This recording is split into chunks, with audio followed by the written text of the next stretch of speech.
But the real consequence was bigger than the killings. The conspirators had thought killing Caesar would restore the Republic. Instead, it triggered 14 years of civil war. Octavian and Antony at first allied against the assassins, then turned on each other. In 31 BC, at the naval battle of Actium, Octavian destroyed Antony and Cleopatra's combined fleet. Antony killed himself in Alexandria. Cleopatra followed, by some accounts with an asp, by others with poison. Octavian returned to Rome as the last man standing. He was 32. He had studied his great-uncle's mistakes carefully. He took no title of king. He called himself Princeps, first citizen. He kept the Senate. He kept the elections. He kept the rituals. He simply controlled everything underneath. The Senate granted him a new name, Augustus, the revered one. He became Rome's first emperor in all but title, the very office Caesar's killers had murdered him to prevent. The Republic was dead. Augustus would rule for 41 more years, then Tiberius, then Caligula, then Claudius, then Nero. The line of Caesars Caesar himself never lived to start. Before we go further, which empire do you want us to take apart next? Drop it in the comments. Persia, the Mongols, the Ottomans, the Aztecs. We're working through all of them. Here's what historians often miss. The conspirators were not stupid. They knew what they were doing. They knew Caesar had broken every rule. They knew that if he lived, the Republic was finished. What they did not know, could not know, was that the Republic was already finished. The rot had set in decades before. The forms were still there. The substance was gone. The conspirators killed a man. They could not have killed the era. That distinction between the form of a republic and its substance is the lesson the Romans paid for in blood. It is the lesson modern democracies have yet to absorb. 2,070 years later, every word on the front page of an American newspaper this morning carries a piece of Julius Caesar. Start with his name. When the Germanic tribes that destroyed Rome's western half wanted a word for their own kings, they did not invent one. They borrowed. The German Kaiser, used by every Holy Roman emperor from Charlemagne to Wilhelm II, is literally just Caesar. The Russian Tsar, the title Putin's predecessors carried until 1917, is the same word. From the Romanovs to the Habsburgs to the Hohenzollerns, every European royal dynasty for 1,000 years called itself by Caesar's family name. 3 letters, 2 syllables, 1 man. His name is in your wallet. 2 months of the modern calendar were renamed for him and his nephew. July for Julius, August for Augustus. Every July 4th, when Americans celebrate independence from a king, they print the date with a Roman dictator's name on it. His phrase is in your politics. When journalists wrote about Russia's invasion of Ukraine in 2022, the most used historical metaphor in the English-language press was crossing the Rubicon. When January 6, 2021 dominated American headlines, commentators reached for the same metaphor. When Israel and Iran exchanged direct missile strikes in 2024, again, the Rubicon. A creek in northern Italy that nobody outside Caesar's army had ever heard of, still naming the line beyond which retreat becomes impossible. But the deepest inheritance is darker. Every modern strongman has been compared to Caesar. Napoleon explicitly modeled his rule on Caesar's. He was crowned emperor on December 2, 1804, in a ceremony that deliberately echoed Augustan Rome. Mussolini built his entire identity on Roman revival.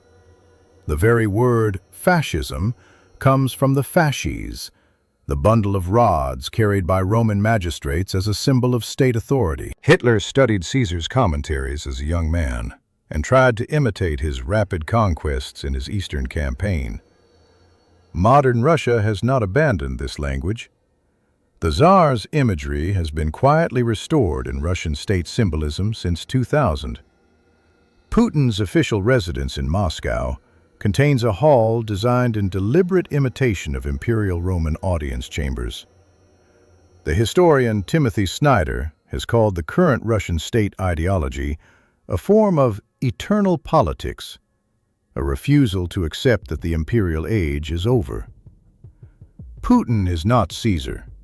He is something more dangerous, a man who has read Caesar carefully. I want to say something here that goes against most popular history. Most American commentators describe Caesar as the man who destroyed the Roman Republic. I do not believe that anymore. The Roman Republic destroyed itself for 60 years before Caesar crossed the Rubicon. Marius marched on Rome before Caesar. Sulla executed senators before Caesar. The institutions had stopped enforcing their own rules a full generation before he was born. Caesar was the symptom. The disease was the failure of the Senate to govern. Killing the symptom did not cure the disease. It accelerated it. That is the real lesson Americans need to hear in 2025. Republics do not die when a single ambitious man seizes power. They die when the institutions designed to stop him stop functioning. The men who killed Caesar discovered this too late. They removed the man. They could not remove the conditions. The conditions exist again. In every democracy struggling with polarized parties, with courts that cannot enforce their rulings, with elections that one side refuses to accept, with leaders who promise to fix corruption by becoming dictators for life, the Roman pattern is repeating. Slowly, quietly, then suddenly. What happened in Rome did not happen to people who were stupid. It happened to the most sophisticated political society of the ancient world. It happened to people who knew their own history better than we know ours. It happened anyway. If you have stayed with this story this long, the next chapter of Fallen Empires was made for you. Subscribe and ring the bell. We are tracing how each ancient empire still shapes the world you woke up in this morning, and you do not want to miss what comes next. Now back to Rome. Because the story of Caesar's killing is not really the story of one death. It is the story of how a system designed to prevent kings produced a king, and how the men who tried to stop it became proof that it could not be stopped. Consider what the Roman Republic was supposed to be. It had a constitution, unwritten, technically, but rigidly observed. It had separation of powers, 2 consuls elected annually who could veto each other, a senate to debate and advise, tribunes to protect the common people, term limits, age requirements, election cycles, religious checks on military commanders, laws against private armies, laws against bringing legions into Italy, laws against holding any office for life. Every single one of those laws was on the books the day Caesar crossed the Rubicon. Every single one had been broken before he was born. The Senate stopped enforcing its own rules during the Gracchi crisis, 100 years before Caesar. The tribunes Tiberius and Gaius Gracchus tried to pass land reform, legal, popular, necessary. The Senate responded by lynching them in the streets. The rule of law in Rome, in any meaningful sense, ended in 133 BC. Everything that came after was a slow-motion collapse. This is why I keep coming back to the conspirators. They were not villains. They were not heroes. They were men who looked at the wreckage of 100 years of broken law and decided that one more murder might fix it. They were wrong, but they were not stupid. They were the last desperate move of a generation that knew in their bones that something was finished. The geopolitical echo today is direct. The countries that have slid into authoritarianism in the last 25 years, Venezuela, Hungary, Turkey, Russia, Nicaragua, did not fall to coups. They fell to elected leaders who promised to restore order against a corrupt system. The voters who supported them were not foolish. They were exhausted. They had watched their institutions fail for decades. They were ready for a Caesar. They got one. In every case, the man who promised to fix the system instead made himself untouchable. The United States is not Rome. The differences matter. A federal system, independent state governments, a free press, an independent judiciary, mostly. 2.5 centuries of peaceful transitions of power, mostly. Constitutional amendment processes. A standing tradition of military deference to civilian authority. These are not nothing. These are huge. But the warning is also clear. The Roman Republic was the longest-lasting democracy of the ancient world. It lasted 482 years. The American Republic, as of 2025, is 249 years old. We are barely halfway to Rome. And Rome did not die on the Ides of March.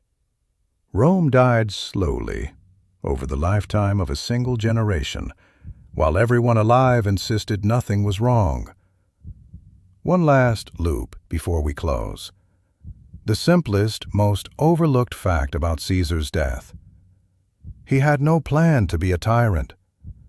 Every account we have of his last months shows a man preparing for one final military campaign against the Parthian Empire in what is now Iran. He was going to leave Rome for 3 years. He had named his successors. He had drafted his will. He was, in the most literal sense, planning to die a soldier, not a king. The Senate killed him on March 15th. He was scheduled to leave Rome for the East on March 18th. 3 days. 3 days separated the Republic from a Caesar who had ridden out of the city. If he had left Rome on schedule, he would have spent the next 3 years on campaign in the East. He would have died, almost certainly, on the steppes of Mesopotamia, the same ground that swallowed Crassus, his old rival, and that would later humble Trajan, Julian, and every other Roman who tried to take it. He would have been mourned. He would have been deified. He would have been a memory. The Senate would have governed. The forms would have continued.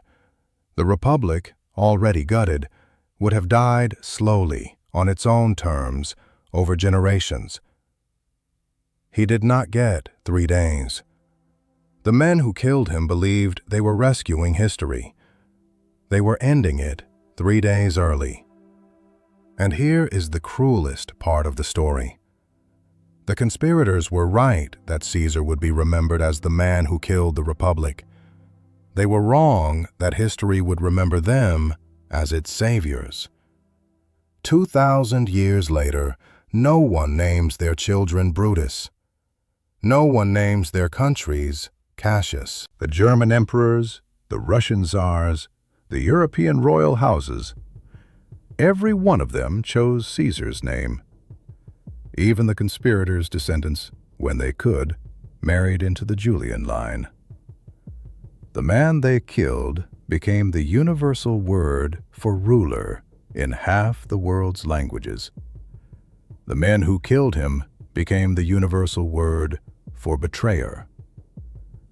Brutus did not save the Republic. Brutus became Dante's worst place in hell, frozen in ice in the deepest pit of the inferno, chewed eternally by Satan alongside Judas Iscariot. That is how the Western imagination decided to remember the man who believed he was saving liberty. History is not fair. History is a story told by the survivors. Caesar's nephew survived. The Republic did not. And so the daggers in the Senate House, the 23 wounds, the panic, the body on the marble, the 3 hours of empty marble before the slaves came, all of it became not the salvation of Roman freedom, but the founding myth of Roman Empire. Augustus rebuilt the Forum in marble. He laid pavement over the spot where Caesar fell. Every morning for 41 years, the man who became Rome's first true emperor walked past the place where his great-uncle had died and reminded himself what mercy had cost. He never made the same mistake. The Republic is not in your news this week. The Empire is. Look at the maps. Look at the headlines. Look at the strong men and the strong man curious. Every leader who promises to save the system by suspending its rules. Every voter exhausted enough to let them. Every institution too tired to enforce its own laws. These are not new figures. They are old. They are the oldest pattern in political history. They walk into the Senate carrying the same scrolls. They ignore the same warnings. They die at the foot of the same statue. The lesson of the Ides of March is not that great men should be killed. It is that great systems should be defended before they need a great man to save them. The Romans learned that too late. We have not learned it yet. If this story made you see the news differently, share it with someone who loves history, or with someone who needs to. Leave a comment below and tell us which empire you want us to bring down next. Persia, the Mongols, the Ottomans, the Aztecs? We are working through them all. The next video in this series is already waiting for you on the channel, and I think you are going to want it. This was Fallen Empires. Some empires are killed. Most empires die. The difference is whether anyone is still watching when it happens. March 15, 44 BC, Rome. A man walks into the Senate. He is 55. He limps slightly from old wounds. He is the most powerful human being alive. In 90 seconds, he will be dead, stabbed 23 times, by 60 men who called him friend. Julius Caesar was never emperor. The man whose name became the word for ruler in 3 languages, Kaiser in German, Tsar in Russian, Caesar in Latin, was killed trying to become one. And the men who murdered him to save the Roman Republic destroyed it forever. Within 14 years, the Republic was dead. Rome would not vote freely on a leader for the next 1,500 years. His name is still in your calendar. July was renamed for him. The word dictator still carries his shadow. And every modern strong man from Napoleon to the leaders you saw on the news this week is measured against the man who fell that morning on the marble. This is the story of the most famous killing in human history, and how the men who pulled the daggers gave the world exactly what they feared. Rome, in 100 BC, the year Caesar was born, was already old. 400 years had passed since the last king was driven out. 4 centuries of a system the Romans called res publica, the public thing. Power was supposed to belong to no one and to everyone. 2 consuls ruled, but only for 1 year. The Senate debated, the assemblies voted, and every ambitious general knew the rules. Serve your year, give the power back, retire to your farm. That system had built an empire stretching from Spain to Syria. It was also dying. By the time Caesar was a teenager, Rome had been at war with itself for a decade. 2 strongmen, Marius and Sulla, had marched their armies on the city. Sulla won. He declared himself dictator. He executed his enemies with lists nailed to the forum walls. Thousands died. The Republic survived. But everyone now knew the truth. A general with loyal troops could take Rome. The only question was, who would do it next? Caesar grew up in that shadow. He was Marius's nephew by marriage. Sulla nearly killed him as a boy. He survived by hiding in the mountains, sick with malaria, while the soldiers searched. He never forgot the lesson. The men who hesitate are the men who die. He was tall, lean, almost vain about his thinning hair. He had affairs with senators' wives and at least 1 foreign king, a rumor that haunted his entire career. He was drowning in debt by his 30s, borrowing fortunes he could not possibly repay. He read constantly. He composed poetry. He could dictate 4 letters at once to different scribes, and he had something almost no Roman senator had. He liked the poor. Not as charity, as politics. If you want stories like this one, empires explained through the men who broke them, make sure you're subscribed. We have a whole map of the ancient world to take apart. The Roman Republic by Caesar's time was a corpse pretending to be alive. The Senate was controlled by maybe 200 families. Land had concentrated in the hands of the rich. The plebeians, the regular citizens who fought every war Rome ever fought, came home to find their farms taken by aristocrats with slave labor. Rome was richer than any civilization in human history. Most Romans were poor. Caesar saw the opening. He aligned with the populares, the faction promising land, bread, and revenge to the dispossessed. He spent money he did not have throwing games for the people, gladiators, wild animals, bread. He went into debt buying votes, knowing that if he ever held real power, the debts would pay themselves. By 60 BC, he was consul. By 58 BC, he had a province, Gaul, modern France and Belgium. He marched north with 4 legions. He came back 9 years later with the most loyal army in Roman history and 1 million corpses behind him. Caesar conquered Gaul in 9 years. He killed over 1 million people. He enslaved another 1 million. He invaded Britain twice, the first Roman ever to cross that channel. He wrote his own memoirs of the war in the 3rd person, and they are still required reading in Latin classes today, 2,000 years later. He returned to Italy in 49 BC as the richest, most popular, most dangerous man in Rome. The Senate was terrified. They had reason to be. And what they did next is what conspirators always do when they are losing.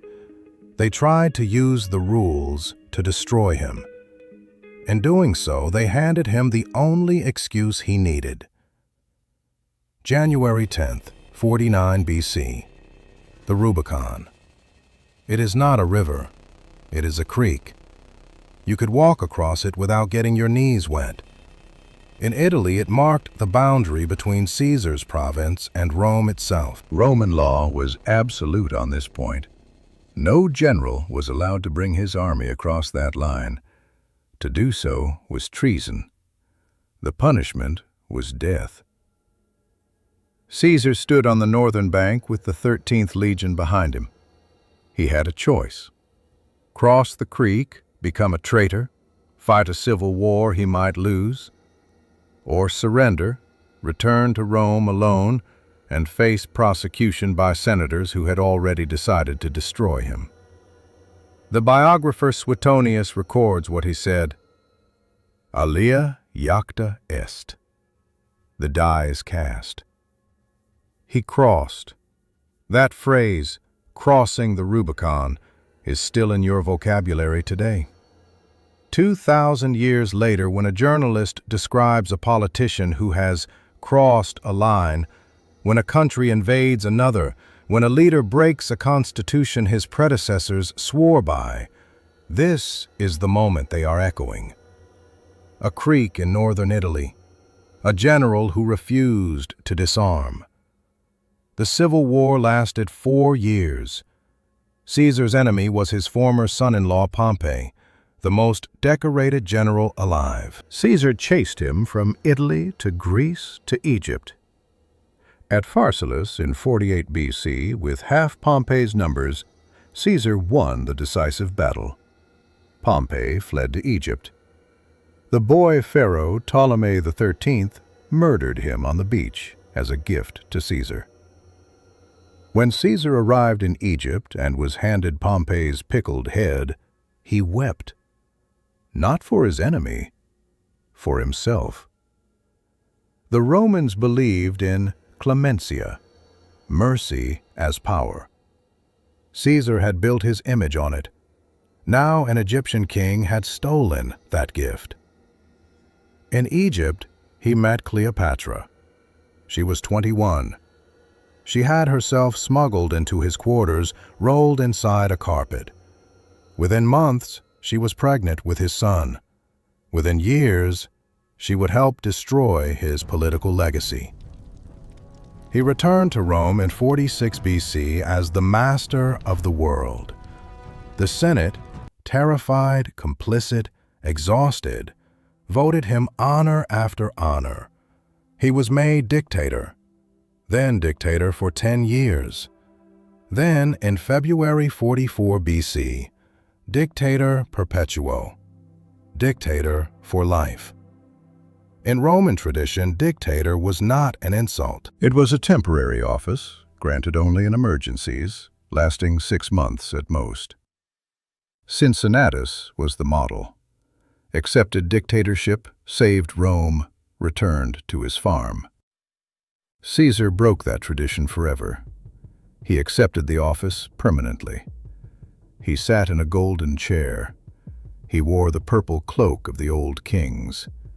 Coins were minted with his face on them, the first living Roman ever to receive that honor. He was, in everything but the name, a monarch. He also did something that may have sealed his death warrant. He forgave his enemies. After every battle, instead of executing senators who had fought against him, Caesar pardoned them. Brutus, who fought for Pompey, was pardoned. Cassius, who commanded Pompey's navy, was pardoned. Caesar wanted no Sulla-style proscriptions, no lists, no public executions. He wanted to be remembered as merciful. Most historians blame the conspirators for what happened next. I think that misses the point entirely. The conspiracy succeeded because Caesar believed his own mercy made him untouchable. He dismissed his bodyguard. He walked through Rome alone. He laughed at warnings. A soothsayer told him to beware the Ides of March. He ignored it. His wife dreamed of his body bleeding in her arms. He almost stayed home. Then a conspirator named Decimus, a man Caesar had pardoned and named in his will, came to the house personally and convinced him to come to the Senate. The most ruthless military mind of the ancient world died because he trusted the men he had forgiven. March 15th, 44 BC. Dawn. The conspiracy had over 60 members, senators, generals, friends. They called themselves the Liberatores, the Liberators. They believed they were saving Rome. They had been planning for months. The leader was Marcus Junius Brutus, 40 years old, Stoic philosopher, direct descendant of the man who had overthrown the last Roman king 5 centuries before. The conspiracy needed his name more than his daggers. Without Brutus, this looked like a coup. With Brutus, it looked like a Republican resurrection. The plan was simple. Wait until Caesar entered the Senate House, surround him, strike together so no single man could be blamed. Then walk to the Forum and announce the Republic restored. Caesar almost did not come. His wife Calpurnia had spent the night screaming in her sleep. She begged him to stay. He listened. He sent word that he was unwell. The Senate would adjourn. Then Decimus Brutus arrived. Not Marcus Brutus, Decimus, another conspirator, one of Caesar's most trusted lieutenants from Gaul. Decimus told him the Senate was about to vote him a new title, King of all Roman territory outside Italy. The senators were waiting. Refusing now would be an insult. Decimus offered his arm. Caesar went. On the way, a Greek philosopher named Artemidorus pushed through the crowd and pressed a scroll into Caesar's hand. The scroll named every conspirator and described the plot. Caesar took it, glanced at it, and put it with the others. He never read it. He entered the Senate. The conspirators surrounded him in a tight ring, pretending to petition for an exiled brother. One of them, Julius Caesar, grabbed Caesar's toga and pulled it down off his shoulders. Caesar shouted, "Ista quidem vis est! This is violence!" Then Casca struck the first blow, a glancing cut to the neck. Caesar grabbed Casca's arm and stabbed him back with his iron writing stylus. Then the others came in. Suetonius records what happened next with a forensic precision that still chills the blood. 23 wounds, most of them shallow. The conspirators stabbing each other in the confusion. Caesar fighting back at first, then realizing the scale of it. He saw Marcus Brutus in the crowd. The famous line, "Et tu, Brute?" is Shakespeare's invention. What Suetonius actually records is the Greek phrase, "Kai su teknon." You too, child? Some historians believe Caesar said nothing at all, that he pulled his toga over his head when he saw Brutus and died in silence, the way Stoics were supposed to die. He fell at the base of a statue. The statue was of Pompey, the man whose head had been pickled and sent to him in Egypt 12 years before, the man whose civil war he had won, the man whose only son was about to lose the war that would follow. Caesar bled out at his enemy's feet. 60 men ran from the Senate House. The body of the most powerful human being in the world lay alone on the marble for almost 3 hours before slaves came and carried him home on a stretcher. One arm hung off the edge of the stretcher, dragging through the dust of the street. A doctor named Antistius examined the corpse. 23 wounds. Only one, a chest wound, the second blow, had been lethal. The other 22 had been redundant. The conspirators had killed an already dying man 22 times. Out of 60 assassins, only one had landed a fatal strike. The rest had performed an execution that, when you counted the wounds, looked less like a plan and more like a panic. That panic would now become the panic of the entire Republic.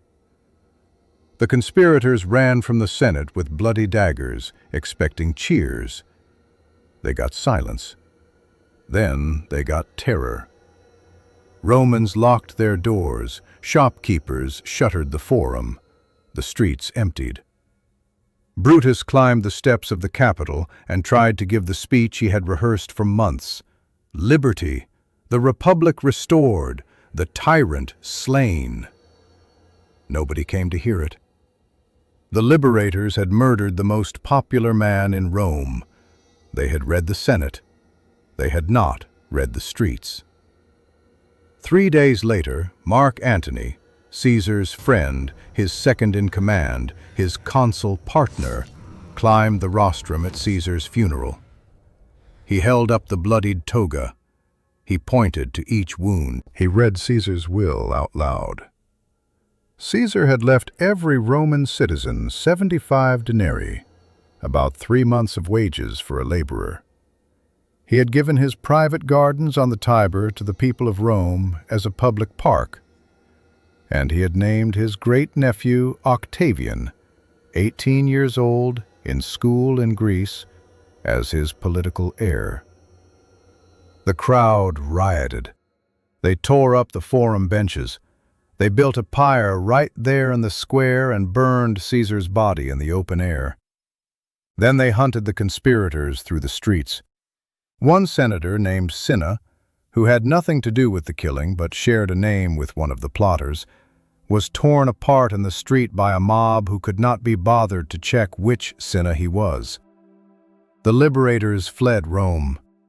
Within 2 years, almost all of them would be dead. Cassius killed himself at Philippi in 42 BC. Brutus killed himself the next day, falling on his own sword. Decimus was captured by a Gallic chieftain and beheaded. The orator Cicero, who had cheered the assassination, was hunted down, killed, and his hands and head were nailed to the forum rostrum, the platform from which he had given speeches for decades.